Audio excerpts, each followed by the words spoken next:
Hello കൂട്ടുകാരെ, മഴത്തോരു മുംബൈ സീരിയലിന്റെ ഇനി വരാൻ പോകുന്ന കഥയെപ്പറ്റിയാണ് കേട്ടോ പറയുന്നത്. അതിനു മുമ്പ് ഈ ചാനൽ നിങ്ങൾ ഇതുവരെ സബ്സ്ക്രൈബ് ചെയ്തിട്ടില്ലെങ്കിൽ ദയവ് ചെയ്ത് സബ്സ്ക്രൈബ് ചെയ്യുക. ഒപ്പം ഈ വീഡിയോ ഇഷ്ടപ്പെടുകയാണെങ്കിൽ ഹൈപ്പ് ചെയ്യാനും മറക്കരുത്. അപ്പം നമുക്ക് കഥയിലേക്ക് പോവാം. അങ്ങനെ അലീനയെ കൊട്ടാരമറ്റം തറവാട്ടിൽ നിന്ന് ഇറക്കിയിടുന്നതിനായി സ്റ്റാൻലിയുടെ സഹോദരന്മാരായ ഔസേപ്പച്ചനും ആൽബർട്ടും എത്തിയിരുന്നു. അലീനയെ ഈ കുടുംബത്തിൽ അംഗമായി അംഗീകരിച്ചിട്ടില്ലെന്നും ഇനിയോട്ട് അംഗീകരിക്കാൻ പോകുന്നില്ലെന്നും അവർ അലീനയുടെ മുഖത്ത് നോക്കി പറഞ്ഞു. എന്നാൽ അലീനയുടെ ചില ചോദ്യങ്ങൾക്ക് മുമ്പിൽ അവർക്ക് അടിപതറി. തികച്ചും ന്യായവും യുക്തവുമായിരുന്നു അലീനയുടെ ചോദ്യങ്ങൾ. എന്നാൽ ആ ചോദ്യങ്ങൾക്ക് മുമ്പിൽ ഉത്തരമില്ലാതെ ഔസേപ്പച്ചനും ആൽബർട്ടും വിയർത്തുനിന്നു. അങ്ങനെ പുലി പോലെ വന്നവർ മറുത്തൊന്നും പറയാനില്ലാതെ എലിയെപ്പോലെ തിരിച്ചവരവരുടെ വീടുകളിലേക്ക് പോയി. പിറ്റേ ദിവസം വൈകുന്നേരമായപ്പോൾ കൊട്ടാരമറ്റം തറവാടിന്റെ വീട്ടുമുറ്റത്ത് ഒരു കാർ വന്നെത്തി. അതിൽ നിന്ന് മധ്യവയസ്കയായ ഒരു സ്ത്രീയും 3 കുട്ടികളും ഇറങ്ങി. ഔസേപ്പച്ചന്റെ ഭാര്യ വത്സമയും മക്കളുമായിരുന്നു അത്. മൂത്തവൾ സാന്ദ്ര, ഇളയവർ 2 പേരും ആൺകുട്ടികളാണ്, ജോസുകുട്ടിയും ബിലനും. അലീനയെ കാണാൻ വന്നതാണെങ്കിലും അവർ അലീനയെ കണ്ടിട്ടില്ലാത്ത മട്ടിൽ ഒഴിഞ്ഞു മാറി നടന്നു. ഒടുവിൽ അലീന തന്നെ നേരിട്ട് ചെന്ന് ജോസൂട്ടിയെ പരിചയപ്പെട്ടു. കണ്ണട വെച്ച് ഗൗരവക്കാരനായി നിന്നവൻ അലീനയുടെ ചോദ്യങ്ങൾക്ക് 1-2 വാക്കിൽ ഉത്തരം അവസാനിപ്പിച്ചു. അവൻ 10ാം ക്ലാസ്സിലാണ് പഠിക്കുന്നത്. മിലനോട് അലീന സംസാരിച്ചപ്പോൾ അലീനയുടെ മുഖത്ത് നോക്കാതെയാണ് അവൻ ഉത്തരം പറഞ്ഞത്. കുട്ടികളുടെ മനസ്സിൽ തന്നെപ്പറ്റി മുൻവിധികളുണ്ടെന്ന് അലീനയ്ക്ക് മനസ്സിലായി. സാന്ദ്രയാണെങ്കിൽ അലീനയോട് സംസാരിക്കാനേ കൂട്ടാക്കിയില്ല. പേര് ചോദിച്ചപ്പോൾ അവൾ മിണ്ടാതെ മുഖം തിരിച്ചു കളഞ്ഞു. സന്ധ്യയായപ്പോൾ ദിയാമോൾ മുകളിൽ നിന്നുകൊണ്ട് അലീനയെ വിളിക്കുന്നുണ്ട്. ആന്റി, ഇങ്ങോട്ട് വാ, ഇവിടെ എല്ലാവരും കളിക്കുക. അത് കേട്ട് അലീന സ്റ്റെയർകേസ് കയറി മുകളിലെത്തി. ലോബിയിലിരുന്ന് ക്യാരംസ് കളിക്കാണ്. ജോസൂട്ടിയും സാന്ദ്രയും മിലനും. ജോൺ പോൾ ഇടയ്ക്ക് കയറി കോയിൻ അടിച്ചു മാറ്റുന്നുണ്ട്. അലീനയെ കണ്ടതും അവൻ പറയുകയാണ്, ആന്റി വാ, നമുക്ക് ഒരുമിച്ച് കളിക്കാം. അപ്പൊ അലീന പറയുന്നുണ്ട്, ഞാൻ കളിക്കാനൊക്കെ വരാം, പക്ഷേ എനിക്ക് കളി അറിയത്തില്ലല്ലോ, ആരെനിക്ക് പറഞ്ഞു തരാം. ഇത് കേട്ട ഉടനെ ഞാൻ പറഞ്ഞു തരാമെന്നും പറഞ്ഞ് ജോൺ പോൾ ഓളിടുന്നുണ്ട്. ശേഷം അലീന ജോൺ പോളിനെടുത്ത് മടിയിൽ വെച്ച് അവനിരുന്ന കസേരയിൽ കയറി ഇരിക്കുകയാണ്. ജോസൂട്ടി, ഇതൊന്നും എനിക്ക് പറഞ്ഞു തരണം കേട്ടോ, അലീന ജോസൂട്ടിയോടായി പറഞ്ഞു. വേണോ വേണ്ടയോ എന്ന അർത്ഥത്തിൽ ജോസൂട്ടി സാന്ദ്രയും മിലനെയും ഒന്ന് നോക്കി. സാന്ദ്ര മുഖം താഴ്ത്തി മിണ്ടാതിരിക്കുകയാണ്. ഒടുവിൽ ജോസൂട്ടി കളിക്കേണ്ടത് എങ്ങനെയാണെന്ന് അലീനയ്ക്ക് വിവരിച്ചു കൊടുത്തു. കളി തുടങ്ങിയതും സാന്ദ്ര മുഖം വീർപ്പിച്ച് കസേര ഇട്ട് എഴുന്നേറ്റ് പോയി. ഞാൻ കളിക്കുന്നില്ല, ആരോടൊന്നില്ലാതെ പറഞ്ഞിട്ട് അവൾ താഴേക്ക് ഇറങ്ങുകയാണ്. അപ്പൊ അലീന, ഞാൻ വന്നതുകൊണ്ടാണോ? ഞാൻ മാറി തന്നേക്കാം, നിങ്ങൾ ഇരുന്ന് കളിച്ചോ. അത് കേൾക്കാത്ത ഭാവത്തിൽ സാന്ദ്ര തിരിഞ്ഞു നടന്നു. തൊട്ടടുത്ത നിമിഷത്തിൽ കോണിപ്പടി ചോട്ടിൽ നിന്നും ഒരു നിലവിളി കേട്ടു. അലീനയടക്കം എല്ലാവരും എഴുന്നേറ്റ് ചെന്ന് നോക്കി. സ്റ്റെപ്പ് ഇറങ്ങുന്നതിനിടയിൽ സാന്ദ്രയുടെ കാലൊന്ന് ഉളുക്കിയതാണ്. അവൾ വേദന സഹിക്കാൻ വയ്യാതെ കരയുന്നുണ്ട്. എന്തുപറ്റി ചേച്ചി? മിലൻ ചോദിക്കുന്നുണ്ട്. ഒന്നുമില്ലെന്ന് പറഞ്ഞ് ദേഷ്യത്തോടെ സാന്ദ്ര പടി ഇറങ്ങുന്നുണ്ട്. മുടന്തിയ നടപ്പ്. അത് കണ്ട് മിലൻ പറയുന്നുണ്ട്, എവിടെയോ കാലുളുക്കിയെന്ന് തോന്നുന്നു. അതും പറഞ്ഞ് അവർ വീണ്ടും ക്യാരംസ് കളിക്കാനിരുന്നു. ഒടുവിൽ ജോസൂട്ടി പറയുകയാണ്, അവൾ ദേഷ്യപ്പെട്ട് ചാടിപ്പോയതാ, അതാ അങ്ങനെ പറ്റിയത്.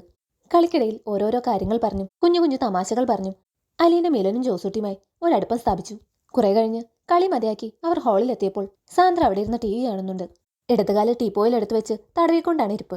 അലീന നേരെ അടുക്കളയിലേക്ക് പോയി. രാത്രി ഭക്ഷണത്തിനായി എല്ലാവരും ഡൈനിങ് ടേബിളിൽ ഒത്തുകൂടിയപ്പോൾ അലീന തനിക്കുള്ള ഭക്ഷണം പ്ലേറ്റിലെടുത്ത് അടുക്കളയിലേക്ക് വന്നു. ഔതക്കുട്ടിച്ചായനും അലീനയ്ക്കൊപ്പം കൂടി. പെട്ടെന്ന് ദിയാമോളും ജോൺ പോളും കൂടി ആന്റിയുടെ കൂടെ ഇരുന്ന് ഭക്ഷണം കഴിക്കണമെന്ന് വാശി പിടിച്ചു. അത് കേട്ട് ആൻസി കുട്ടികളെ ശാസിച്ചപ്പോൾ റോബർട്ട് പറയുകയാണ്, എടി, അവർക്ക് അതാ ഇഷ്ടമെന്നുണ്ടെങ്കിൽ അവരവിടെ ഇരുന്ന് കഴിച്ചോട്ടെ, നീ വഴക്കുണ്ടാക്കാൻ നിൽക്കണ്ട. അത്രയും കേട്ടപ്പോഴേക്കും 2 ആളും പ്ലേറ്റും എടുത്തുകൊണ്ട് അടുക്കളയിലേക്ക് ഓടി. അലീന അവരെ മടിയിലിരുത്തി ചോറ് വാരി കൊടുത്തും ഇടയ്ക്കിടെ കളിത്തമാശകൾ പറഞ്ഞും ഭക്ഷണം കഴിച്ചു തീർത്തു. ഊണ് കഴിഞ്ഞ് കൈ കഴുകുമ്പോഴാണ് ഔതുകുട്ടിച്ചായൻ ശ്രദ്ധിച്ചത്. സാന്ദ്രയ്ക്ക് നടക്കുമ്പോൾ ഒരു മുടം തൊട്ട്. അയാൾ ഉടനെ കാര്യം തിരക്കി. കോണിപ്പടി ഇറങ്ങുമ്പോൾ കാലുളുക്കിയെന്ന് സാന്ദ്രയും പറഞ്ഞു. അവൾ വീണ്ടും TVയുടെ മുന്നിൽ തന്നെ ഇരുന്നു. ഇടയ്ക്ക് ജോസുട്ടി വന്ന് ചോദിക്കുന്നുണ്ട്, നീ ഞങ്ങളുടെ കൂടെ കഴുത കളിക്കാൻ വരുന്നോ? അലീന ചേച്ചിയുടെ റൂമില്. ഉടൻ തന്നെ സാന്ദ്ര ഇല്ലാന്ന് പറഞ്ഞു. അങ്ങനെ അലീനയുടെ റൂമിൽ കളി ആരംഭിച്ചു. അലീന പോയി ഷെറിനെ കൂട്ടിക്കൊണ്ടു വന്നു. അവളെയും തങ്ങളോടൊപ്പം കളിക്കാൻ നിർബന്ധിച്ചു. ഷെറിൻ അധികം സംസാരിച്ചില്ലെങ്കിലും അലീനയോട് ചേർന്നിരുന്ന് അവൾക്ക് കളിക്കേണ്ട വിധമെല്ലാം പറഞ്ഞു കൊടുത്തു. രാത്രി 10:30 വരെ ആ കളിത്തമാശകൾ നീണ്ടു. ഇതിനിടയിൽ ഉറങ്ങിപ്പോയ ദിയാമോളെയും ജോൺ പോളിനെയും റോബോട്ട് വന്ന് എടുത്തോണ്ട് പോയി. ജോസുട്ടി മിലനും ഉറങ്ങാൻ പോയി. അലീന ഷെറിനെ കൊണ്ടുപോയി മുറിയിൽ കിടത്തി. തിരികെ വരുമ്പോൾ വത്സമയും കുട്ടികളും കിടക്കുന്ന മുറിയിൽ നിന്ന് ചെറിയൊരു ഞെരക്കം കേൾക്കുന്നുണ്ട്. വേദന സഹിക്കാൻ വയ്യാതെ സാന്ദ്ര കരയുന്നതാണത്. അലീന മുറിയുടെ വാതിൽക്കൽ ചെന്ന് നോക്കി. വത്സമ്മ കട്ടിലിനരികിലിരുന്ന് മോളുടെ കാല് തിരുമ്പുകയാണ്. നിലത്ത് നോക്കി നടക്കണമായിരുന്നു, നിന്റെ കണ്ണെവിടെയായിരുന്നടി? ഇനിയിപ്പോൾ എന്നാ ചെയ്യാനാ? നേരൊന്ന് വിളിക്കട്ടെ, ഹോസ്പിറ്റലിൽ വല്ലതും പോവാം. വത്സമ്മ ചീത്ത പറയുകയാണ് സാന്ദ്രയെ. അലീന അത് കേട്ടുകൊണ്ട് അകത്തേക്ക് കയറി ചെന്നു. അവൾ സാന്ദ്രയുടെ കാലൊന്ന് നോക്കി. അയ്യോ, നീര് വെച്ചിട്ടുണ്ടല്ലോ. ഓ സാരമില്ല, ഒരു ഓയിൽമെന്റ് പുരട്ടിയിട്ടുണ്ട്. വത്സമ്മ അത് വലിയ താല്പര്യമില്ലാതെയാ പറഞ്ഞത്. ആ നീര് കണ്ടപ്പോൾ അലീനയ്ക്ക് മനസ്സിലായി ഇന്ന് രാത്രി സാന്ദ്ര ഇവരെ ആരും ഉറക്കത്തില്ലെന്ന്. ഉടനെ അലീന അവിടെ നിന്ന് പോയി. 1/4 മണിക്കൂറിനുള്ളിൽ ഒരു സ്റ്റീൽ പാത്രത്തിൽ തിളച്ച വെള്ളവുമായി അലീന എത്തി. ഞാനിത്തിരി ആവി പിടിക്കാൻ കേട്ടോ, വേദന ഇത്തിരി കുറയും. വേണ്ട. അതും പറഞ്ഞുകൊണ്ട് സാന്ദ്ര കാല് പിൻവലിക്കാൻ നോക്കി. മോളെ, വെറുതെ വാശി പിടിക്കണ്ട. തുടർന്ന് ഒരു ടവൽ എടുത്ത് ചൂടുവെള്ളത്തിൽ മുക്കി പിഴിഞ്ഞുകൊണ്ട് അലീന പതിയെ സാന്ദ്രയുടെ കണങ്കാലിൽ കൊണ്ടുവച്ചു. വെള്ളത്തിന്റെ ചൂട് കുറയുന്നതുവരെ അവൾ അത് ആവർത്തിച്ചുകൊണ്ടേയിരുന്നു. പിന്നെ എഴുന്നേറ്റ് ഔതുക്കുട്ടിച്ചായന്റെ മുറിയിൽ പോയി കുഴമ്പോ എണ്ണയോ ഉണ്ടോന്ന് തിരക്കി. ഔതുക്കുട്ടിച്ചായൻ മുറിവെണ്ണ എടുത്ത് അവളുടെ കയ്യിൽ കൊടുത്തു. അലീന മടങ്ങി സാന്ദ്രയുടെ കട്ടിൽ വന്നിരുന്നു. തുടർന്ന് അവളുടെ കാലിൽ എണ്ണ പുരട്ടി തടവിക്കൊണ്ടേയിരുന്നു. ആവി കൊണ്ടപ്പോൾ തന്നെ സാന്ദ്രയുടെ വേദന അല്പം ശമിച്ചിരുന്നു. കാൽമുട്ട് മുതൽ പാദം വരെയുള്ള ആ തലോടൽ അവൾക്ക് ആശ്വാസകരമായിരുന്നു. അലീന പറഞ്ഞു, ഉറങ്ങിക്കോ, ഉറങ്ങിയിട്ടേ ഞാൻ പോകുന്നുള്ളൂ. സാന്ദ്ര പതിയെ കണ്ണുകൾ അടച്ചു കിടന്നു. തൊട്ടടുത്ത കട്ടിലിൽ വത്സമ്മ ഇതെല്ലാം നോക്കിക്കൊണ്ട് അവിടെ കിടക്കുന്നുണ്ടായിരുന്നു. രാവിലെ ഉണർന്ന് എഴുന്നേറ്റ ഉടനെ സാന്ദ്ര കാല് പരിശോധിച്ചു. വേദനയും നീരും അപ്രത്യക്ഷമായിരിക്കുന്നു. അവൾ നടന്നു നോക്കി. ചെറിയൊരു പേശിവലിവ് ഉണ്ടെന്ന് മാത്രമേ ഉള്ളൂ. വേദന എല്ലാം പോയിരിക്കുന്നു. അവൾ ബെഡ് കോഫിക്ക് വേണ്ടി അടുക്കളയിലേക്ക് ചെന്നു. മകളെ കണ്ടുകൊണ്ട് വത്സമ്മ ചോദിക്കുകയാണ്, എങ്ങനെയുണ്ടടി നിന്റെ കാലിന്? ഇപ്പോൾ ഒരു കുഴപ്പമില്ല.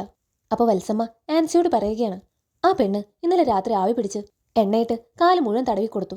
ഞാൻ ഉറങ്ങുന്നതുവരെ അവൾ അവിടെ ഇരുന്ന് കാല് തടവുന്നുണ്ടായിരുന്നു. എന്നിട്ട് സാന്ദ്രയെ നോക്കിക്കൊണ്ട് ചോദിക്കുക, എപ്പോഴാ സാന്ദ്രയെ അവൾ എഴുന്നേറ്റ് പോയത്? ആ, ഞാൻ അറിഞ്ഞില്ല, ഞാൻ എപ്പോഴോ ഉറങ്ങിപ്പോയി. ഉടനെ വത്സമ്മ പറയുകയാണ്, ഔസേപ്പച്ചായനൊക്കെ പറയുന്നത് കേട്ടപ്പോൾ ഞാൻ ഓർത്തു ഒരു വല്ലാത്ത സാധനമായിരിക്കുന്നു. ഇത് പക്ഷേ ആട്ടിൻകുഞ്ഞു പോലത്തെ ഒരെണ്ണം. പിള്ളേരൊക്കെ എത്ര പെട്ടെന്നാ അവളുടെ കൂടെ അങ്ങ് കൂടിയത്. ഇത് കേട്ട് ആൻസിയുടെ അമ്മ മറിയക്കുട്ടി പറയുന്നുണ്ട്, അത് ശരിയാട്ടോ, എല്ലാറ്റിനെയും മേച്ചുകൊണ്ട് നടന്നോളും. 2 ദിവസമായിട്ട് ദിയാമോളുടെയും ജോൺ പോളിന്റെയും എല്ലാ കാര്യങ്ങളും നോക്കുന്നത് അവളാ.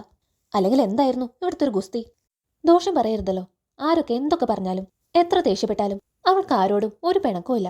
എന്ത് പണി വേണമെങ്കിലും ചെയ്തോളും. അവളാണ് ഈ അടുക്കളയൊക്കെ ഇതുപോലെ വൃത്തിയാക്കി വെച്ചിരിക്കുന്നത്. ഉടനെ ആൻസി സങ്കടത്തോടെ പറയുകയാണ്, അവൾ വന്ന ദിവസം ഞാൻ ഏതാണ്ട് കുത്തുവാക്കൊക്കെ പറഞ്ഞു ചേച്ചി. അതാണ് ഇപ്പൊ എനിക്കൊരു വിഷമം. ഒരു കാര്യം ശരിയാ കേട്ടോ, ഇവിടുത്തെ മരിച്ചുപോയ അമ്മച്ചി തന്നെയാ.